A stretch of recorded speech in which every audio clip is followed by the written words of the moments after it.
Hello everyone, welcome to a new market analysis video for Monday 11th of May. यहाँ पर हम Nifty 50 के अंदर सिंपल तरीके से मार्केट्स को एनालाइज करेंगे एंड एक्सपेक्टेशन जो भी रहेगी उसको हम यहाँ पर डिस्कस करेंगे। सो चार्ट्स के थ्रू हम इन चीजों को अंडरस्टैंड करते हैं।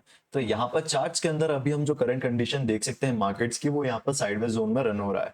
यहाँ पर मार्केट ने एक हाई बनाया था अपने रिकवरी फेज के अंदर, ये सबसे हाईएस्ट पॉइंट मार्केट ने क्रिएट करा था एंड उसके बाद एक रिट्रेसमेंट रैली यहाँ पर क्रिएट हुआ है।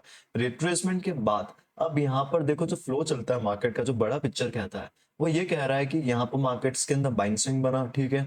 अब बाइंग स्विंग के बाद दूसरा कौन सा स्विंग बनेगा? एक सेलिंग स्विंग बनेगा। तो यहाँ पर सेलिंग स्विंग बना है। अब सेलिंग स्विंग के बाद अगेन मार्केट को ऊपर जाना है, तो यहाँ पर मार्केट बाइंग साइड का पुश क्रिएट करेगा। तो वो पुश यहाँ पर मल्टीपल टाइम्स मार्केट ने क्रिएट करा है। यहाँ पर मार्केट का फर्स्ट बाइंग पुश ही आया, उसके बाद अगेन रिट्रेस डाउन हो गया, उसके बाद अगेन मार्केट्स के अंदर पूरा रिकवरी आ गया, बट अगेन उसका मोर देन 70% रिवर्सल हो गया। तो यहाँ पर थोड़ा चॉपीनेस उस पॉइंट ऑफ टाइम पर क्रिएट हो गया था। बट इसके बाद क्या हुआ, मार्केट ने हायर हाई लो क्रिएशन करना इस छोटी रेंज में चालू कर दिया। यहाँ पर मार्केट्स अगेन इन सपोर्ट्स पर आया ही नहीं। यहाँ पर आप देखोगे हाईज पर यहाँ पर मार्केट अब फिलहाल ट्रेड ऑन हो रहा है। तो ये क्या इंडिकेशन है कि यहाँ पर मार्केट्स अब इन लो लेवल्स पर आना नहीं चाह रहा। एंड अगर मार्केट्स का जो फ्लो ओवरऑल स्ट्रक्चर चल रहा है वो भी बाइंग साइड का, और वो अगर इंटैक्ट है, तो इस पर्टिकुलर कंडीशन के अंदर अगेन न्यू हाईज हमें देखने को मिल सकते हैं। ये जनरल प्राइस एक्शन नेचर कहता है। अब इस कंडीशन के बाद ये जो दो साइडवेज ट्रेडिंग सेशन रहे हैं, यहाँ पर आप देखोगे मार्केट बिल्कुल ही चौपी और अनसर्टेन रहा है। कोई भी मेजर मूव यहाँ पर मार्केट क्रिएट नहीं कर पाया, एंड करा भी है तो यहाँ पर रिवर्स हो गया। तो यहाँ पर अभी ये जो इंडिसीजन फेज अभी रन हो रहा है, इस फेज के अंदर हम क्या चाह रहे हैं कि मार्केट, चलो अगर इस पर्टिकुलर रेंज के अंदर अगर ओपन हो जाता है, तो हम चाहेंगे कि यहाँ पर मार्केट हायर लेवल्स पर जाए, क्योंकि अब हायर लेवल्स पे फिर अगेन कंसोलिडेशन होने का चांस अब कम हो जाएगा। फिर वहां से एक बाइंग साइड का एक फोर्स बिल्डअप होएगा, क्योंकि ऑलरेडी मार्केट यहाँ पर साइडवेज जोन में जा चुका है। तो वो जो प्रेशर है वो बाइंग साइड का हाई होगा, एंड फिर यहाँ पर ज्यादा देर तक साइडवेज नहीं जाएगा, यहाँ से buying side again further continuation कर सकता है। तो ये हम कब का ले रहे हैं साइन? ये हम सब कुछ पॉजिटिव पॉजिटिव होगा तब तक का ये एक्सपेक्टेशन है कि मार्केट्स अगर इस रेंज में भी हाई लेवल पर ओपन होता है, तो ये एक छोटा सा रेंज जो बन रहा है अराउंड 24470, एंड उसके अंदर जो सपोर्ट लेवल बन रहा है इसी रेंज के अंदर अराउंड 24,150 हम ले सकते हैं होल नंबर। तो इस रेंज के अंदर हम चाह रहे हैं कि मार्केट थोड़ा हायर लेवल पर ओपन हो, वो हमारे बेनिफिट के लिए रहेगा। एंड उस पर्टिकुलर कंडीशन में एक केस मैं देखूंगा बाइंग साइड का, और वो यही रहेगा कि यहाँ पर मार्केट से अगर बाइंग साइड का मूव क्रिएट कर देता है, इन लेवल्स को अगेन टेस्ट कर देता है, देन कंटिन्यूएशन के बेस पर हम वहां पर अगेन एक बाइंग साइड का बड़ा मूव एक्सपेक्ट करेंगे इनटू द मार्केट्स, वो कल के दिन मंडे को। तो ये हुआ केस नंबर 1। सिंपल सा हमने देखा, मार्केट का फ्लो देखा बाइंग साइड का है, बाइंग फ्लो में रिट्रेसमेंट आया। अब हमें पता है मार्केट्स को कंटिन्यू करना है, तो रिट्रेसमेंट के बाद अगेन बाइंग साइड का फ्लो कंटिन्यू करना चाहिए। तो उस फ्लो को मार्केट यहाँ पर थोड़ा साइडवेज हुआ, बट धीरे धीरे अगेन फॉलो करना चालू कर दिया है। तो इसी फ्लो को अगर मार्केट्स का जो कल इंडिकेशन देगा कि मार्केट पहला जो स्विंग है ओपनिंग के साथ बाइंग साइड चला जाए, तो वो हमारे लिए बेनिफिट रहेगा। तो वहां पर हम बाइंग साइड का ही लुकआउट करेंगे, सेलिंग साइड वहां पर हम नहीं जाएंगे। ठीक है, ये हुआ case number 1 for the selling side. Case number 2 जो रहेगा वो सेलिंग साइड का रहेगा। अब उसमें दो केस बन सकते हैं। कैसे? कि यहाँ पर मार्केट चलो अगर लो लेवल्स पर ही ओपन हो गया, तो यहाँ से फिर ब्रेकडाउन आ सकता है।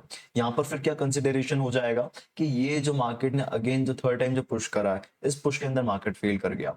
यहाँ पर अब मार्केट अगेन हाई लेवल पे नहीं ले जा रहा, और ये एक लोअर हाई बन जाएगा। एक जो स्विंग जो अभी तक बना नहीं है बट बनता हुआ दिखेगा, वो कुछ इस तरीके से दिखेगा।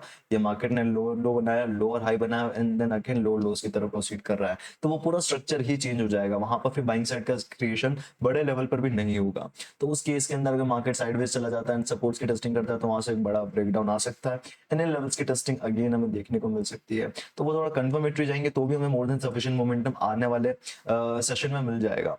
क्यों? या फिर उसी सेशन में second half of this move, यानी कि 1 बजे के बाद भी हमें वापस डिसेंट मिल जाएगा मोमेंटम। क्यों? क्योंकि फिर अगर सेलिंग आएगा तो वो पैनिक आएगा। कैसे? क्योंकि यहाँ पर जो इतने टाइम से बायर होल्ड करके बैठे हैं, वो यहाँ पर अपनी पोजीशंस को एग्जिट करना चालू कर देंगे। तो कंफर्मेशन किससे आएगा? बड़ी कैंडल्स, बड़ी रेड कैंडल्स बननी चाहिए, वो अपने आप में कंफर्मेशन होगा। तो सिंपल सा सेलिंग साइड का केस मैंने आपको सिनेरियो आपको बता दिया। केस नंबर 2 सेलिंग साइड का ही रहेगा, और वो क्या रहेगा कि यहाँ पर अगर मार्केट बाइंग साइड जाता है अगेन फेल कर जाता है, तो अगेन वो सेम ही सिनेरियो रहेगा, एंड उसके अंदर हम और ज्यादा एग्रेसिव या कंफर्मेटरी हम जा सकते हैं। नॉट कंफर्मेटरी, सो एग्रेसिव या सेमी एग्रेसिव। क्यों? क्योंकि यहाँ पर मार्केट ऑलरेडी कंफर्मेशन दे दिया कि मार्केट ने बाइंग साइड की अगेन कोशिश करी, बट अगेन अगर फेल हो गया, तो फिर वहां से थोड़ा पैनिक बिल्डअप वहां से अगेन भी चालू हो सकता है। तो उस केस में क्या रहेगा? अगर सेलिंग साइड पहले चला जाता है, वहीं पर सस्टेन कर जाता है, तो ब्रेकडाउन आएगा। तो यहाँ पर सेलिंग साइड का केस नंबर 1। केस नंबर 2, अगर बाइंग साइड चला गया बट अगेन रिवर्स हो रहा, तो वो अपने आप में कंफर्मेशन है कि प्राइसेस में स्ट्रेंथ नहीं है, एंड अगेन वहां से ब्रेकडाउन एक्सपेक्टेड हो सकता है। तो ये दो जो केस मैंने बताया, किसके बताया, सेलिंग साइड के आपको बताया। एंड बाइंग साइड का एक केस बताया कि हाई लेवल पे अगर सस्टेन हो जाता है, इसका उल्टा लेकर चल रहा है, तो वहां से एक ब्रेकआउट एक्सपेक्टेड रहेगा। इन तीनों में से लाइव मार्केट में जो भी बनता है वो हम as our regular Telegram process हम हमारे टेलीग्राम चैनल पे शेयर करते हैं। लास्ट May 8 का जो पिक्चर था वो था बाइंग साइड का।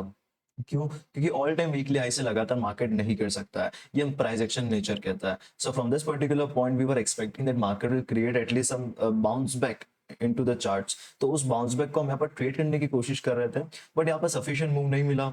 यहाँ पर कोई एंट्री हुआ, एंट्री अच्छा मिल गया था, विप में अच्छा एंट्री मिल गया था, बट ज्यादा मूव हुआ ही नहीं, एंड वहां से रिवर्स हो गया, तो प्राइजेस को ब्रेक इवन पर एग्जिट करना पड़ा। तो यहाँ पर पोस्ट का अगर आप देखोगे तो फर्स्ट पोस्ट को शेयर किया गया था, one line resistance breakout expected today 10:14 AM पर, that we are expecting a breakout at 24193, इस पर्टिकुलर प्राइस पॉइंट पे इसको शेयर किया गया था। एंड इसके बाद यहाँ पर मूव हुआ, but due to the reversal we had exceeded our trade. So that's it for today's market analysis video. I hope आपको समझ में आया होगा। चैनल का लिंक आपको डिस्क्रिप्शन में मिल जाएगा। सो मिलता हूं मैं आपको नेक्स्ट वीडियो में, तब तक के लिए take care and bye bye.